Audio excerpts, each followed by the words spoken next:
बिटिया का कहीं रिश्ता किया या नहीं? मुझे तो ऐसा लगता है कि लोगों को इतनी चिंता बढ़ती महंगाई की नहीं है जितनी मेरी निधि की बढ़ती उम्र की है। अरे भाई, बिटिया है हमारी, कलेजे का टुकड़ा है। बड़े लाड प्यार से पाल पोस कर बड़ा किया है। अब उम्र हो गई है तो क्या कुएं में धकेल कर आए बेटी को? कोई अच्छा रिश्ता मिलेगा तभी तो शादी करेंगे ना। अरे अरे शशि, बस कर। थोड़ा सांस तो ले ले। मैं समझ सकती हूँ। हमारी सोसाइटी लड़की के माँ बाप के नाक में दम कर देती है। लेकिन मेरा पूछने का कारण कुछ और था। मतलब क्या कहना चाह रही हो? साफ साफ बताओ। अरे मैं इसलिए पूछ रही थी क्योंकि तुम्हारी बिटिया है बड़ी सुंदर, पढ़ी लिखी और अच्छी नौकरी में भी है। मेरा भतीजा है वरुण। मैं सोच रही थी अगर वहाँ बात पक्की हो जाए तो मज़ा आ जाए। अब सहेली की बात सुनकर शशि के चेहरे पर मुस्कान आ जाती है। अब अरे माफ करना, आजकल ना जैसे दिमाग ही काम नहीं कर रहा। देख, मेरी किसी बात का बुरा मत मानना। हाँ, अब तुम बात चलाओ ना, और हो सके तो रविवार को उन्हें लेकर घर आ जाओ। फिर सारी बातें आमने सामने बैठ कर लेंगे। वो लोग लड़की को देख लेंगे और हम लड़का देख लेंगे। ये तूने सही आइडिया दिया है। ठीक है, तो फिर संडे को मिलते हैं।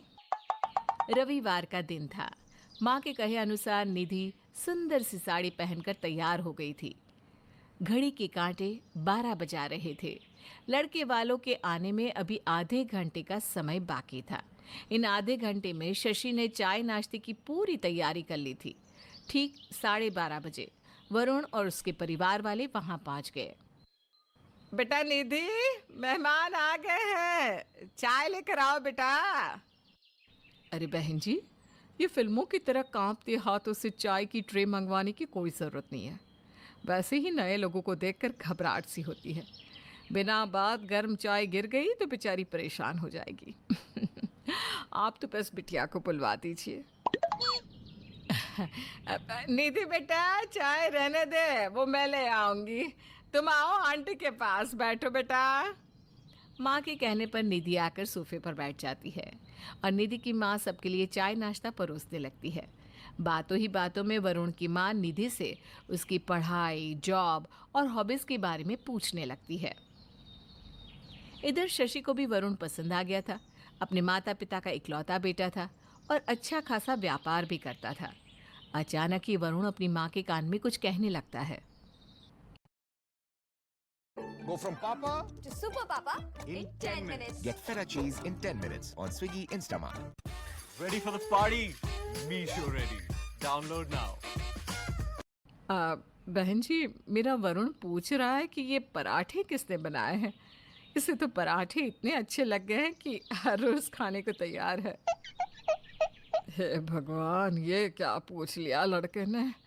इस नालायक निधि को पराठे का पा भी बनाना नहीं आता। आप अगर सच्चाई बता दी तो इतना अच्छा रिश्ता कहीं हाथ से ना निकल जाए। हे भगवान, क्या करूं, सच बोलूं या झूठ?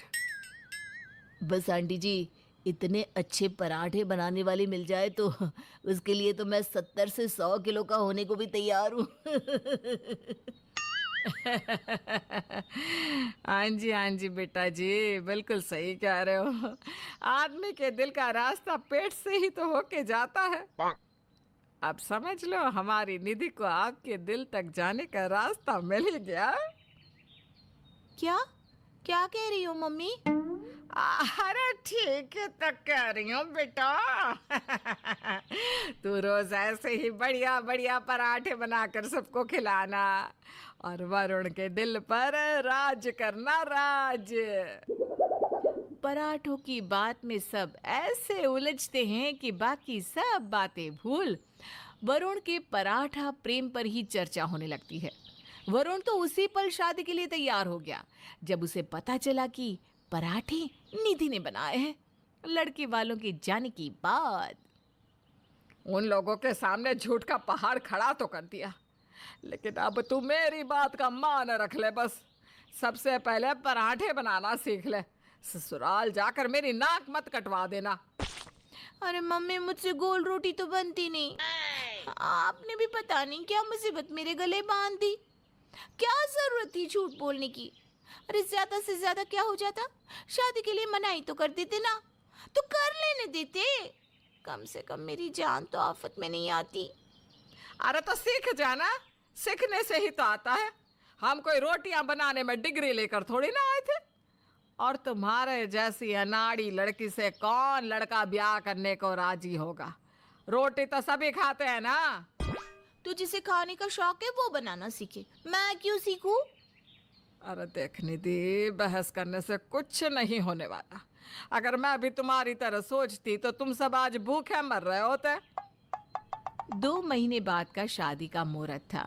निधि माँ से आलू के पराठे सीखने की कोशिश तो बहुत कर रही थी, लेकिन बेचारी हर बार पराठे की जगह तबाही पराठा बनाकर रख देती। उसके टेढ़े मेढ़े फटे उड़े 2 पराठों के बाद रसोई में तबाही मची होती थी। धीरे धीरे 2 महीने का समय भी बीत जाता है और निधि शादी करके वरुण के घर आ जाती है। ससुराल में निधि का जोरदार स्वागत होता है और सबसे उसे खूब प्यार भी मिलता है। शादी के 2 दिन बाद घर में काफ़ी सारे मेहमान जमा थे। तभी वरुण निधि के पास जाता है। देखो निधि, बहुत इंतजार कर लिया। आज तो तुम अपने हाथ के वही लज्जतदार पराठे बनाकर खिला दो, सच में दिन ही बन जाएगा। अरे मेरी बहू ऐसे पराठे बनाती है कि आप सब उंगलियां ही चाटते रह जाएंगे। अब मैं किस मुंह से बताऊं कि ये आलू पराठा मुझसे इस जन्म में बनने वाला नहीं है। निधि बहू आओ, मैं तुम्हें रसोई में सब सामान बता देती हूँ। निधि सास के साथ रसोई में चली जाती है। पहली रसोई है बहू, आओ मैं तुम्हारी मदद करा दूँ। तुम अकेले कैसे मैनेज करोगी? नहीं नहीं माँ जी, आप जाइए ना, और जब तक पराठे ना बन जाए कोई भी रसोई में नहीं आएगा। प्लीज़, ये आप सबके लिए सरप्राइज है। अच्छा ठीक है बेटा, जैसा तू कहे। सब लोग बाहर कमरे में बैठकर नाश्ते का इंतजार करने लगते हैं। इधर निधि माँ शशि को फोन लगाती है। मम्मी, फंसा दिया ना आपने मुझे। वरुण को आज ही आलू के पराठे खाने हैं। अरे अगर वरुण अकेला होता तो मैं सच बता भी देती, लेकिन यहाँ तो ढेर सारे मेहमान भी हैं। अच्छा तू ऐसा कर, कुकर में आलू उबालने के लिए रख दे। मैं जल्दी से आलू के पराठे बनाकर लाती हूँ। जब आप बनाकर ला ही रही हो तो मैं आलू क्यों उबालूं? अरे कभी तो अक्ल लगा लिया कर। कुकर में सीटी लगाए बिना पराठे खिलाएगी तो 2 मिनट में पकड़ी जाएगी। अपने साथ साथ मेरी इज्जत का भी कबाड़ा करेगी क्या?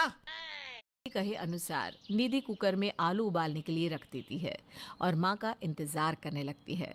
थोड़ी देर बाद निधि की माँ आलू के पराठे लेकर आ जाती है और पीछे के दरवाजे से आकर चुपके से उसे देकर चली जाती है। निधि जल्दी जल्दी सबको पराठे परोस देती है। वाह, मजा आ गया निधि, तुम वाकई में बहुत अच्छे पराठे बनाती हो। आज तो निधि ने किसी तरह बात को संभाल लिया था, लेकिन आगे क्या होगा किसी को नहीं पता था। 1 हफ्ते बाद, बेटा निधि, उस दिन तो इतनी भीड़ भाड़ थी, मन भर कर खा ही नहीं पाए। आज तुम नाश्ते में फिर से आलू के पराठे बना दो और थोड़े ज़्यादा बनाना। वरुण को भी उस दिन कम पड़ गए थे। निधि घबराते हुए रसोई में जाती है और अपनी माँ को फोन लगाती है। माँ तुम देखना, एक दिन ये आलू के पराठे मेरा तलाक करवा कर ही मानेंगी। झूठ आपने बोला और भुगतना मुझे पड़ रहा है। अरे क्या हुआ, आज फिर पराठे मांग रहे हैं क्या? पता नहीं किस पराठा पीड़ित खानदान में मेरी शादी करवा दी। जब देखो तब पराठे पराठे पराठे। अरे बेटा, बड़ी गड़बड़ हो गई फिर तो। मैं आज हरिद्वार के लिए निकल गई हूँ, अब क्या करोगी? मम्मी, आपने भी तो आलू पराठा पहलवान पराठे वाले से ही बनाना सीखा था ना? मिल गया आइडिया। आज मैं पहलवान से ही ऑर्डर कर देती हूँ। मम्मी जी मंदिर जा रही हैं, बस उनकी जाती ही मंगवा लूंगी। निधि सास के जाने का इंतजार करने लगती है और उनके घर से निकलते ही पराठे ऑर्डर कर देती है। थोड़ी देर में सभी नहा धोकर नाश्ते के लिए डाइनिंग टेबल पर बैठ जाते हैं और निधि सबके लिए पराठे सर्व करने लगती है।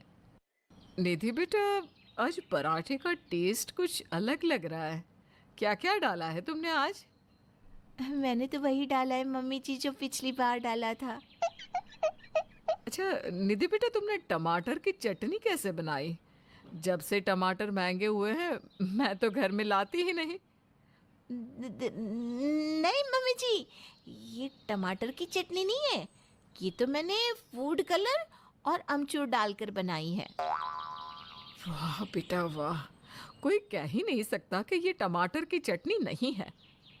अरे यार, जल्दी जल्दी में खाना लगाते हुए मैं तो ये भूल ही गई थी कि टमाटर की चटनी नहीं देनी थी। तभी सास अरुणा आखिरी पराठा उठाती है, जिसके साथ साथ उसके हाथ में एक टिश्यू पेपर भी आ जाता है। हाँ निधि बेटा, ये टिश्यू पेपर पर तो पहलवान पराठा लिखा हुआ है। इसका मतलब ये पहलवान के पराठे हैं? सास की बात सुनकर अपनी चोरी पकड़े जाने के डर से निधि बहुत डर जाती है। आई एम सॉरी मम्मी जी, वो जब आप लोग मेरे घर आए थे तो पराठे मम्मी ने पहलवान से ही मंगवाए थे। मम्मी वरुण का रिश्ता नहीं जाने देना चाहती थी, इसलिए उन्होंने आपसे झूठ बोल दिया। सच में मैं तो कभी चाहती ही नहीं थी कि झूठ बोलकर मेरी शादी हो।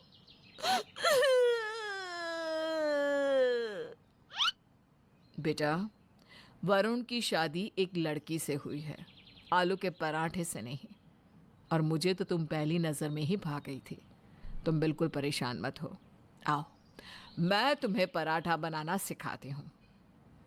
अरे माँ, लगता है हमारा मजाक इसने ज्यादा ही सीरियसली ले लिया।